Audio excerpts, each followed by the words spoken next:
Halo semuanya, kembali lagi bersama saya Madianto. Kali ini kita akan membahas tentang tren gaya hidup, frugal living, dan mengenali konsep dan contohnya. Apakah kamu sudah pernah mendengar istilah gaya hidup frugal living? Kalau sudah melihat video sebelumnya, pasti kamu sudah tahu.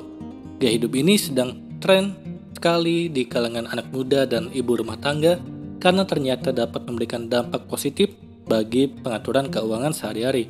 Sebenarnya apa sih yang dimaksud dengan frugal living? Dari bahasa yang digunakan, dalam bahasa Inggris, frugal berarti hemat dan living adalah gaya hidup. Secara garis besar, frugal living memiliki arti gaya hidup berhemat. Tapi frugal living juga bukan berarti kamu dipaksa untuk pelit terhadap diri sendiri. Kata hemat pada frugal living diimbangi dengan kata cermat, sehingga perilaku hemat pada gaya hidup ini juga harus diimbangi dengan sikap cermat. Baru-baru ini, tren gaya hidup frugal living sedang banyak dijalankan oleh anak-anak muda dan ibu rumah tangga. Perilaku hemat cermat terbukti ampuh untuk mengatasi masalah keuangan di masa mendatang. Lalu apa saja contoh gaya hidup frugal living yang bisa bermanfaat untuk menjaga kesehatan keuangan? Yang pertama, selalu pastikan unsur butuh dan mampu saat membeli sesuatu. Frugal living tidak sama dengan pelit. Jadi bukan berarti dalam rangka berhemat kamu jadi pelit pada diri sendiri, sampai-sampai tidak mau mengeluarkan uang sama sekali. Konsep gaya hidup ini mengajarkan pada kita bahwa terdapat dua unsur yang harus terpenuhi saat ingin membelanjakan uang, yaitu butuh dan mampu. Apakah bisa jika hanya salah satunya saja? Jawabannya tidak. Kedua unsur ini harus terpenuhi agar konsep frugal living bisa tercapai. Contohnya, kamu ingin membeli sepatu baru. Tanyakan pada diri sendiri apakah kamu benar-benar sedang butuh sepatu baru. Apakah kamu punya uangnya untuk beli sepatu baru? Jika kedua pertanyaan tersebut jawabannya iya, maka kamu boleh saja membeli sepatu tersebut. Tapi lain hal kalau hanya salah satu saja yang terpenuhi. Misalnya kamu butuh sepatu baru, tapi uangnya tidak ada. Artinya unsur mampu belum terpenuhi, maka kamu tidak bisa membeli sepatu tersebut. Sebagai alternatifnya, carilah sepatu lain yang sesuai dengan kemampuanmu, supaya pengeluaran tidak bengkak. Lalu bagaimana kalau uangnya ada, namun sebenarnya kita sedang tidak butuh-butuh banget? Jatuhnya malah jadi boros. Kamu membeli sesuatu berdasarkan keinginan, bukan kebutuhan. Kalau kamu ingin memiliki kondisi keuangan yang sehat, mulailah dengan konsep hidup frugal. Belilah sesuatu karena dua unsur, butuh dan mampu. Kedua tidak termakan gengsi dan status sosial. Kalau kamu benar-benar ingin mencoba gaya hidup frugal living, ada konsekuensi yang harus siap kamu terima, yaitu tidak termakan gengsi. Kenapa sih gengsi jadi suatu masalah bagi kondisi keuangan?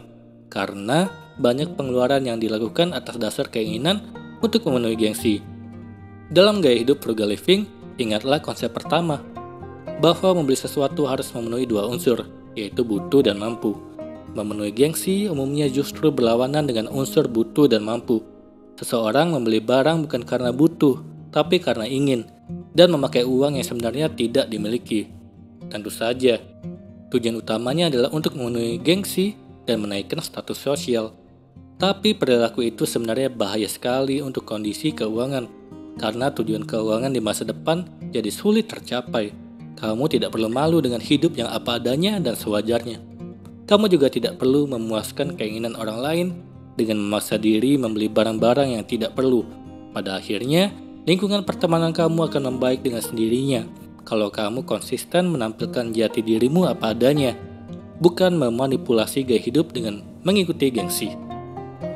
Ketiga, menikmati hidup dengan memanfaatkan promo. Siapa bilang gaya hidup frugal living membuat susah? Kamu tetap bisa menikmati hidup sambil berhemat. Caranya adalah dengan memanfaatkan promo. Sekarang ini sudah banyak sekali promo yang diberikan oleh berbagai bidang usaha, mulai dari marketplace, aplikasi transportasi, dan fitur lainnya. Manfaatkan promo tersebut untuk memenuhi kebutuhan kamu, termasuk untuk biaya hiburan. Tidak ada salahnya membeli voucher untuk berlibur dengan memanfaatkan potongan harga atau diskon. Jadi kamu tidak perlu khawatir akan ketinggalan update kalau menjalani gaya hidup frugal living. Ingat, selain hemat kamu juga harus cermat, salah satunya dengan jeli memanfaatkan promo. Itulah tadi tren gaya hidup frugal living dan contohnya. Semoga ini bermanfaat. Sekian dan terima kasih.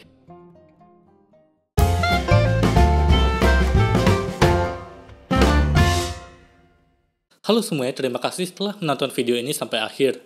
Jika kalian punya saran, silahkan tuliskan di kolom komentar video apa yang harus saya buat untuk selanjutnya.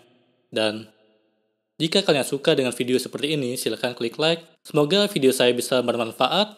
Sekian dan terima kasih.